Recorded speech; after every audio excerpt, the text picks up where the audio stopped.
Hello, Reese with the Point Music Podcast thingy. I'm back. I know I had a big break between episode 101 and this one. Reasons for that.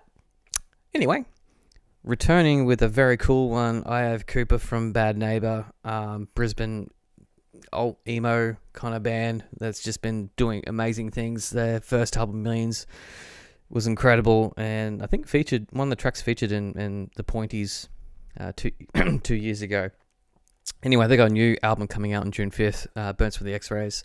So we're here to talk about that. So without further ado, ladies and gentlemen, people of all sorts, this is Cooper from Bad Neighbour. Cooper from Bad Neighbour, how are you, man? Man, how you doing? I've had an absolute shit day, but we'll get over that. Oh man, I'm sorry to hear. Just one of those things, man. It's just like the universe has just gone, not today. You can suffer in your jocks. It is Monday too. Doesn't help. Yeah, no, yeah, Mondayitis is a thing. All right, so we're here to talk about basically the upcoming album from Bad Neighbour, Burn from the X-Rays, which I'm excited for because I loved Millions, by the way. I thought Millions was a great album. Thank you, man. I actually caught your set at Good Things. Oh, really? Yeah, Cool, I man. was probably about 3 or 4 from the front. And I came specifically for you. I was what time did you played like a couple sets before Killing Heidi, didn't you? Yeah, Yeah. yeah. It was. I think we were 2 sets before her because Jack hung around to watch and he was losing his mind that we played on the same stage as Killing Heidi. He was pretty stoked about it. Yeah, man. Well, Ella is a force, man. I actually Yeah. got heat stroke that day, so I was suffering. You know what? Me too. Yeah, man, it sucked because I just really wanted to enjoy Killing Heidi set. I just was on like the curb and just going, oh god. Yeah, it was insane. Yeah, we same thing. We finished playing and I just got real sick and started vomiting everywhere and I hadn't been like drinking or anything. I shouldn't have worn long pants that day. It was terrible. Yeah, I mean, it would have been a bit of the nerves though playing in a festival like that though. Surely. Yeah, yeah, it was pretty it was a big show. It was a very big show. But I think it was just mainly the heat. Like all of our well not all of our, but like my paddleboard as well, it started doing some funny stuff Oh from the right. heat too. Yeah. And I was dripping sweat onto it, so I'm glad nothing broke. Yeah. Well, I mean, at least you would have Zoe there to back you up, man, if you needed to. So she could have just. I mean, Yeah, she's an absolute weapon anyway, so she would have just carried you. You just yeah. could have gone vocals only. Sure, you would have Yeah, survived. she's to be reckoned with. She's Yeah. wild. She definitely could have carried the show herself. Which leads me, like, it doesn't feel that long ago that Millions came out. I know.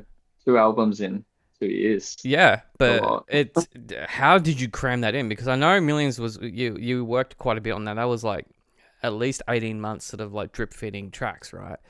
And then you basically just dropped the Yeah. album, which Yeah, so I mean the first track for Millions it like wasn't originally on the record. It was just recorded like on its own and then that's why like the first single came out so early and then all the rest came after we'd finished the record. We yeah. decided to put 20,000 Knife Fights on there too, but yeah, it's a lot of writing in a small time frame. It's like a lot of writing.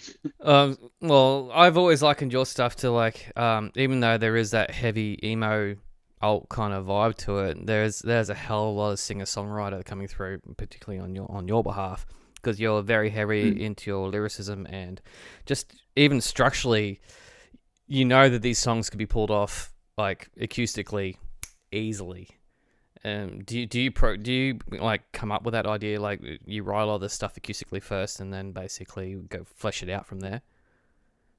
Most of it like starts acoustically for sure. Yeah. A lot of it starts like here at my desk, and then it gets reworked and reshopped like 80,000 times in our studio Mm. until I think 90% of songs start like that. Start like just with some lyrics and a guitar. But I've always liked writing like that where you can play it with the full band or it can just be stripped down to, Mm.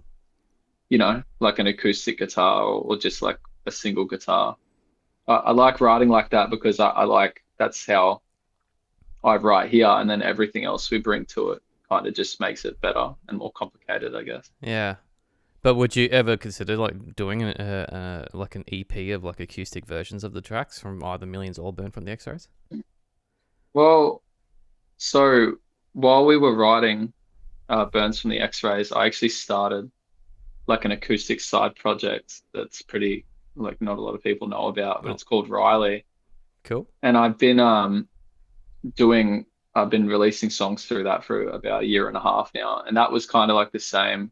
That was my intention, was to just put out I wanted to like put out songs quickly Hmm. and not have to like with Bad Neighbor, we spent so long like refining everything down. And it takes, like, a lot of bands will admit to it as well. It's like you write a song and then by the time you record it and prep like release and everything, it's about a year Yep.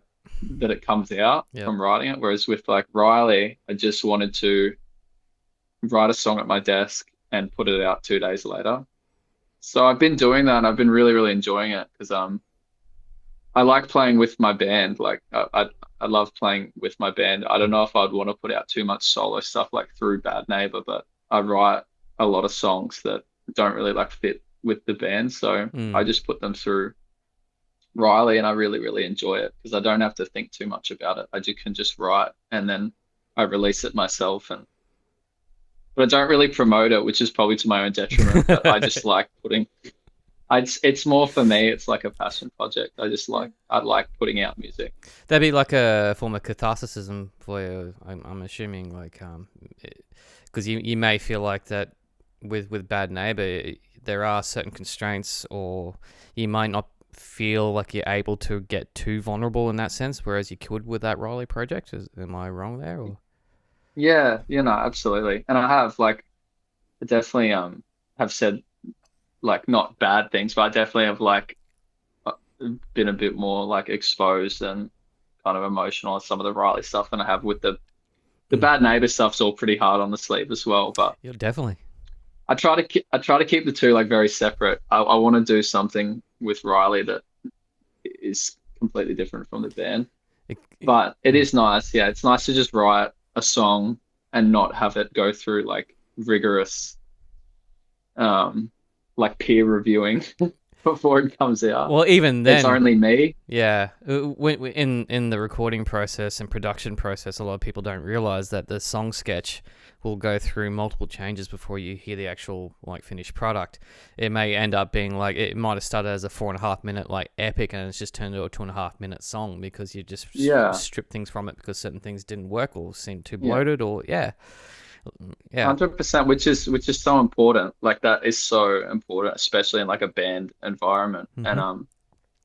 sometimes there's a couple of Riley songs I'll listen back to and I'm like, oh wow, that should have gone through a lot of different like iterations, but Mm. there's some that sound like they were recorded in an hour, and I think that's what I love about them is Yeah. they sound like they're thrown together. I think you can capture like a real magic like that if you just start playing and hit record instead of trying to like compress this and do EQ here and what microphone would I Hmm. do it all on a single microphone. It's just I love doing it. It's cool. It's like it is the case of happy accidents and lightning in a bottle sort of scenario there when you do that. I mean, Daniel Johnson used to do that, like, Exactly. yeah, Yeah. same sort of thing. But yeah, getting back to the new album, which comes out June 5th. So Yeah. yeah, Next yeah, Friday, I think. excited. So from the tracks I've listened to, because I haven't been given. Normally, I get given a sneaky listen to the album, and O didn't do that for me this time around. So I'm like, Mhm. that's actually kind of God cool. damn, I feel ya. Yeah, it's all right, man. I base it off the four singles basically. Particularly like Okay, Mean cool. Faces. Um, oh, there was one song on there that I'm trying to think which one it was. It's not Snarling, because Snarling was like released over a year ago now, which I didn't realize. Yeah, so Starling was the very first single from the record. Yeah. Rush Apart. Okay, so Rush Apart, yeah. I know there's a lot of like you guys cite pop as one of your influences, which is a amazing influence to do.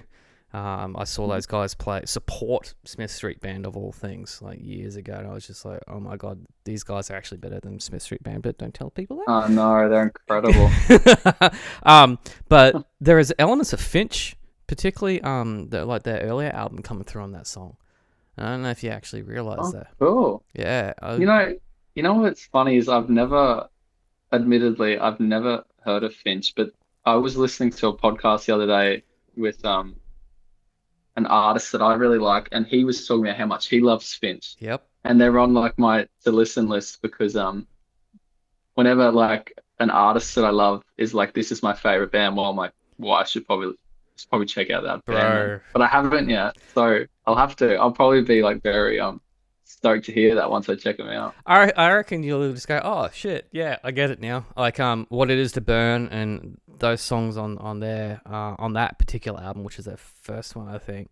It reminds me a lot of Bad Neighbours stuff. A little bit more proggy in a sense, I guess, but definitely there. Mm-hmm. And they have stripped their stuff back to acoustic as well, so it transfers quite easily too.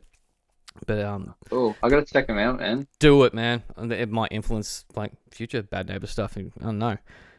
Even the later album, they went really trippy and went like all weird time signatures and all sorts of stuff. It was great, and they're Sick. good I'm band into live it. too. I'm Um, into it. so Millions has hit 500,000 streams, if not more, which is fucking amazing for you guys. And now the pressure's on for Burns from the X-Rays to do the same, if not better, right? Are you feeling that? I mean, second album is supposed to be like the one, I think. I think Yes. first one's always like if you can do good on your first one, Mm-hmm. ideally you want to do good on all of them, right? But Correct. apparently the second one is like the make or break. But hopefully, I just hope people listen to it and that they like it and that they come to the shows, I guess. And it's always just been like an avenue to keep writing and Mm. putting out music, I guess. Like we love touring and playing and I love that, but really really just want to like fund doing more albums. So yeah, I hope so. I hope so. I don't feel much pressure. The guys might, but I'm just real proud of what we made Yeah. and the feedback so far has been really good and the songs are doing really well and yeah, I feel really pleased that it's coming out so soon. It feels like we finished it a million years ago, but we only finished it about 6 months ago. So Like I said, Millions didn't feel like it was released 18 months ago to me, but has that been that long? I know. Insane, isn't it? I just had something that's right there, and I just blanked on it.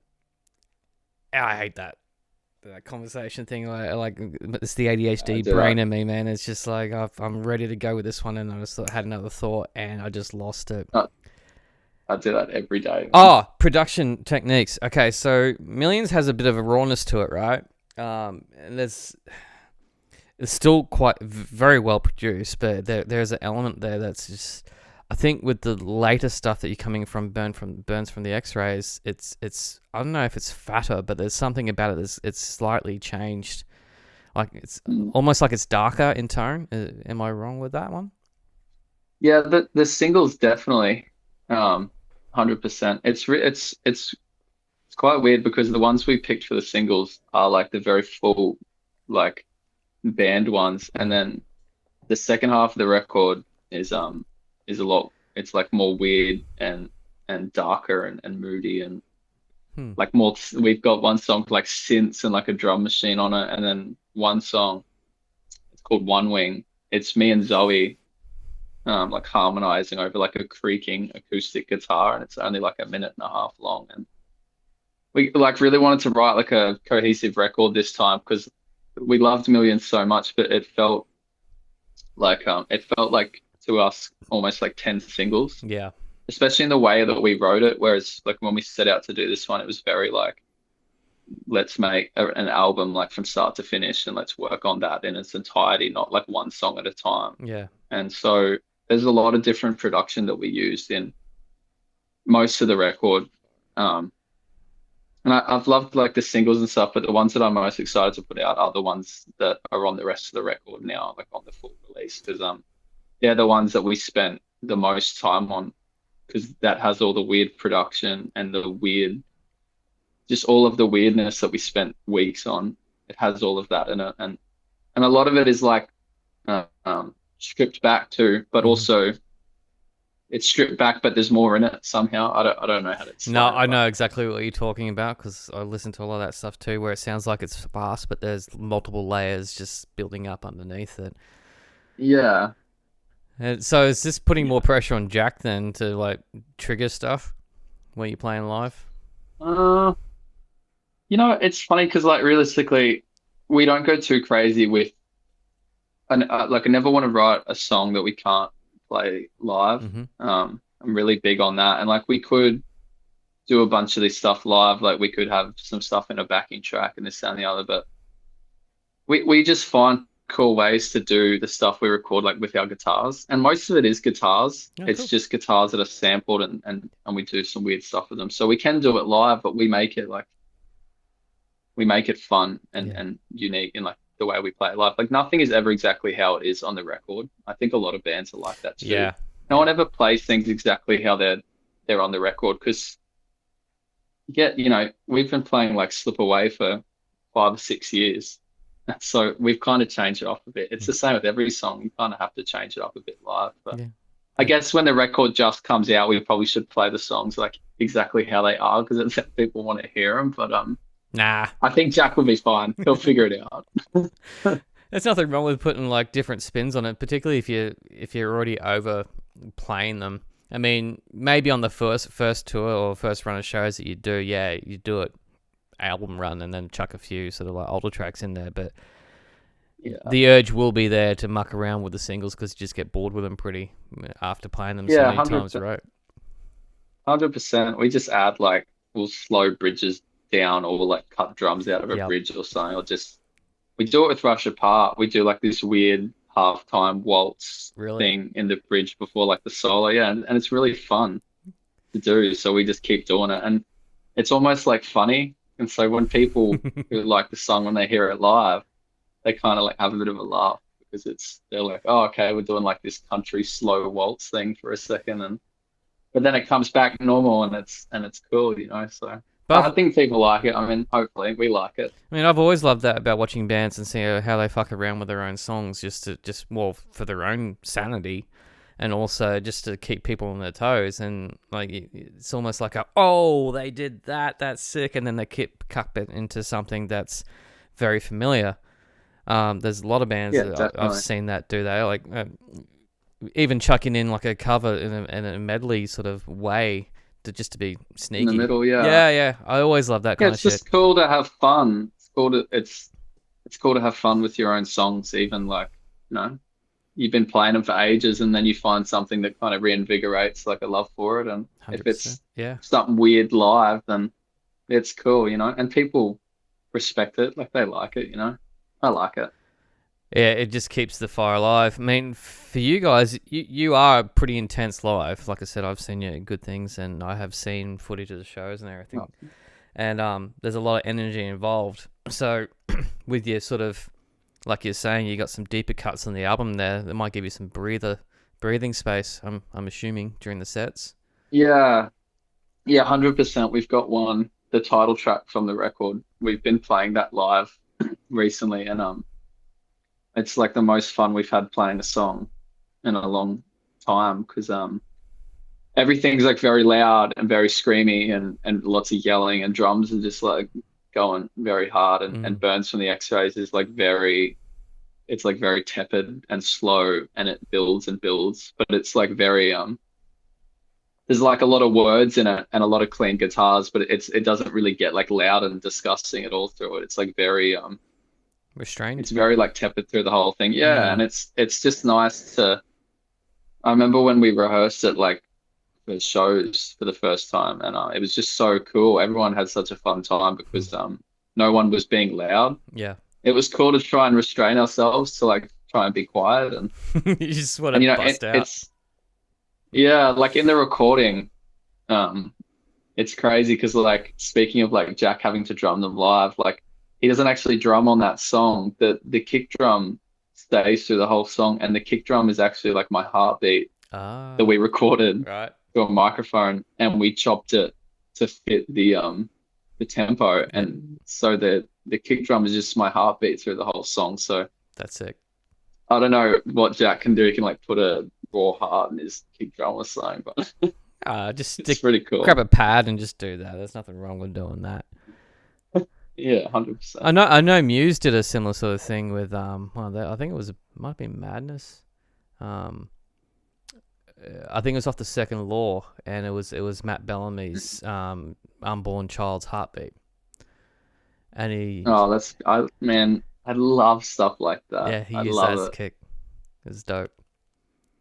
So cool, man. You can use so many like we in that song too. We was recording with my friend Matt, and he had like a portable air conditioner in his room, Hmm.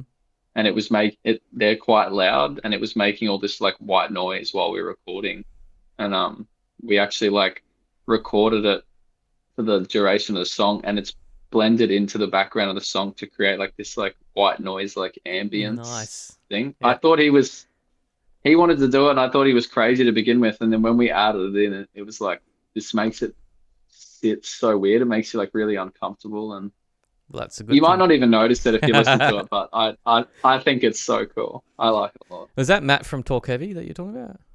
Yeah, yeah, Yeah. that's Matt. Yeah. What was Love that guy. I used to back in the day I was playing in a band and we used to play. What was the band they had before Talk Heavy? Walking. Yeah. Yeah. So one of my bands Yeah. played a few times with Walken. So yeah. Then Oh, sick. that band I was in was had no guitar in it and was a bass doing like the Royal Blood thing where the like a shift up as well as playing bass and play guitar at the same Oh, time. sick. And they were two That's sick. guitars not having a bass in there, so we used to take the piss out of each other for that.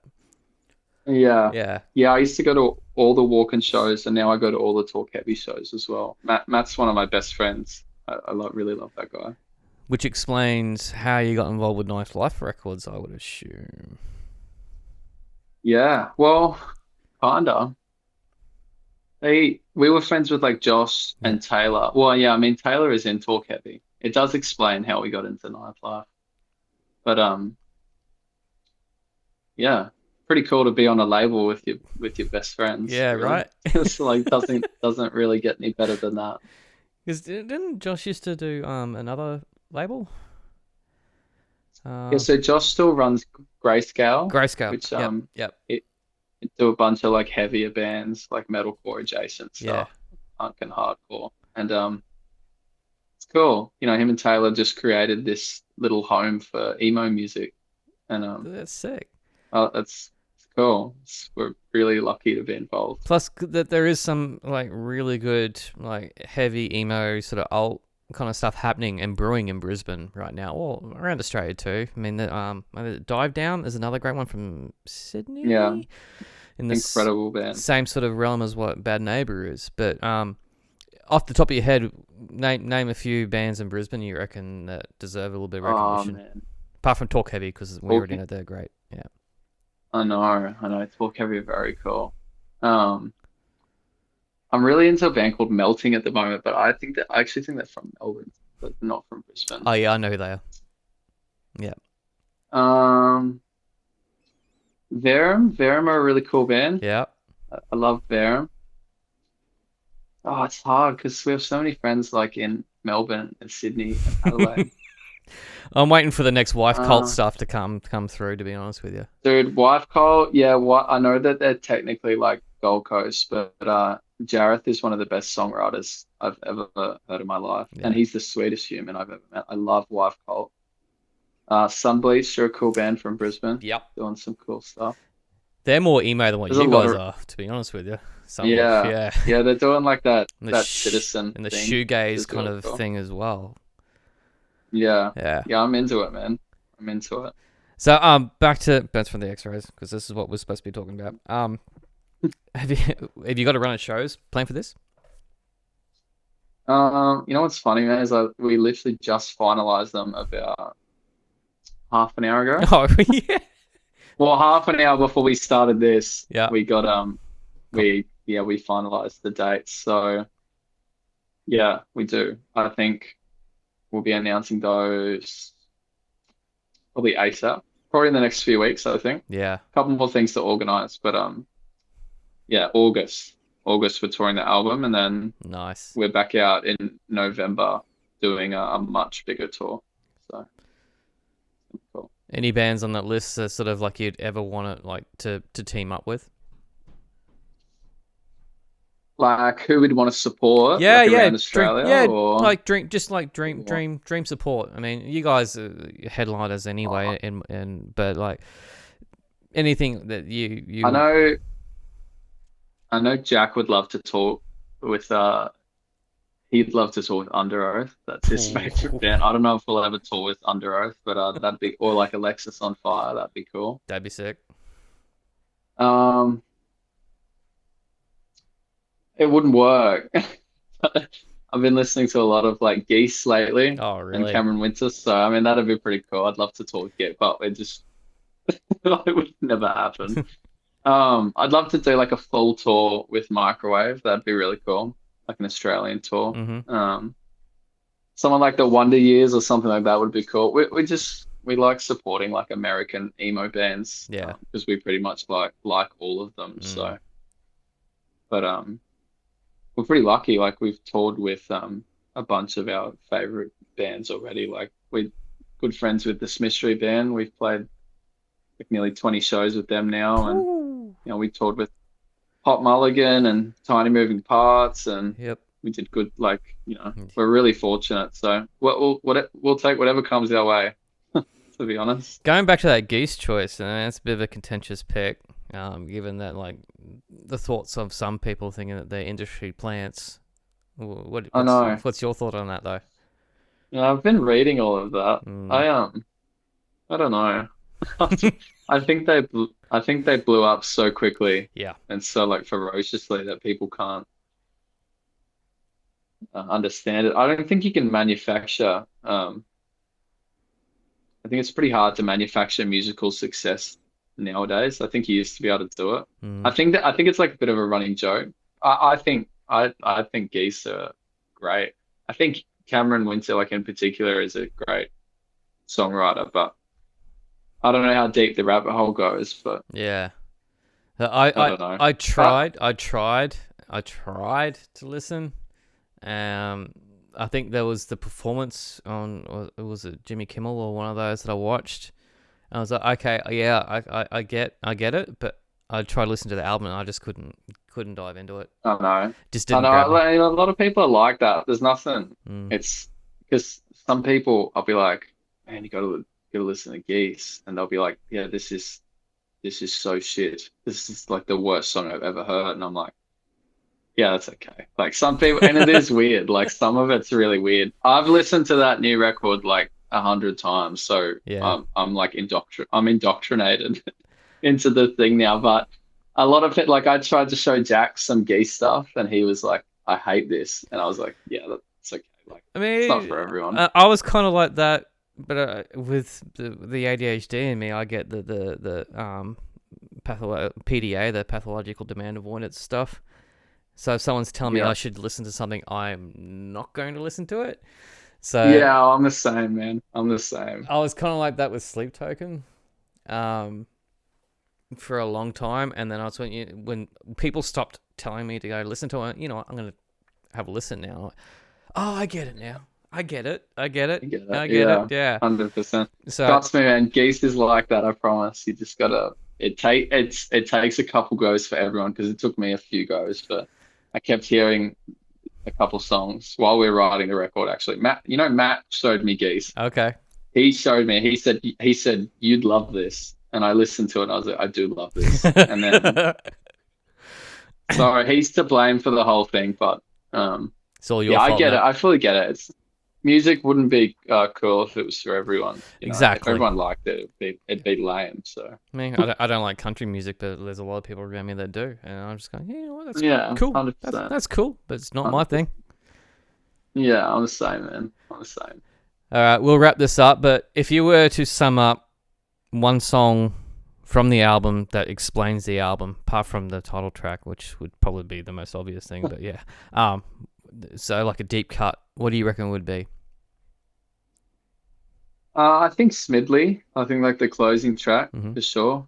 Probably Smidley and the first and Mean Faces as well. I know I was supposed to pick one, but That's all right. You I feel bookended it. like the opener and the closer are like the most important on a record. Like that's how I feel anyway. I always I love knowing like how records open, how Yeah, they finish, and yeah, we just ours ended up being like that. Um, I think at its core that it's like one big love song, and I think Smidley is yep, just like a love song, and I really love the lyrics to that song. I can't wait for people to hear that. It's probably one of my favorite songs I've ever written. So I think like the lyrics really encapsulate everything we were trying to say on yeah. the album, and 100%. I think that's the one that I would suggest people listen to, but it doesn't sound like a Bad Neighbour song, so I hope people like it. Nice. So that actually brought me back to where my train of thought was going, but the love song thing, right? Because there is an overarching sort of love kind of thing on this album, from my understanding, which leads me to think that this album's a little bit more, even though it's darker in tone, is a little bit more optimistic than what Millions was. Yeah, well, so Millions, I mean, they're both like at their core, they're both like breakup Yeah, records, and I think M Millions was kind of like watching everything kind of come down, and then, Burns from the X-Rays is kind of like dealing with the fallout of like everything, mm, and I think parts of it are like really optimistic because, sometimes you have nowhere to go but up.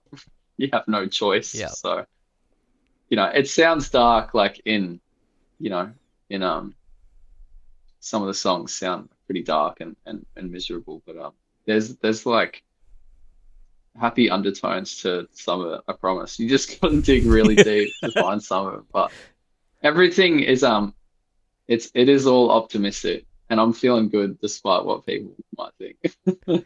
wicked. I guess that when Burns from the X-Rays comes out in June 5, everyone can find out, right? Exactly.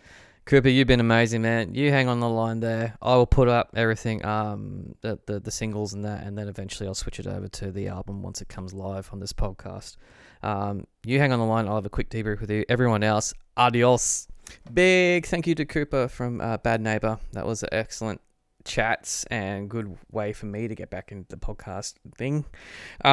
I wish I'd recorded what happened afterwards, because we just started talking about bikes. And it was an interesting conversation. It's funny when that happens. Anyway, as for me and Cooper to know, and for you to not know. Bow. Yeah, I don't know what's happening next. There's always people asking to do this podcast, so yeah, stay tuned for that one. If you have not followed or subscribed or check out previous episodes of the Point Music Podcast, please feel free and do. There's plenty of episodes there, like 101 of them. And there's some cool episodes in there dating all the way back to 2021, I think. Something like that. Anyway, thank you for supporting local music, live music, Australian music, all music of all sorts. Bye.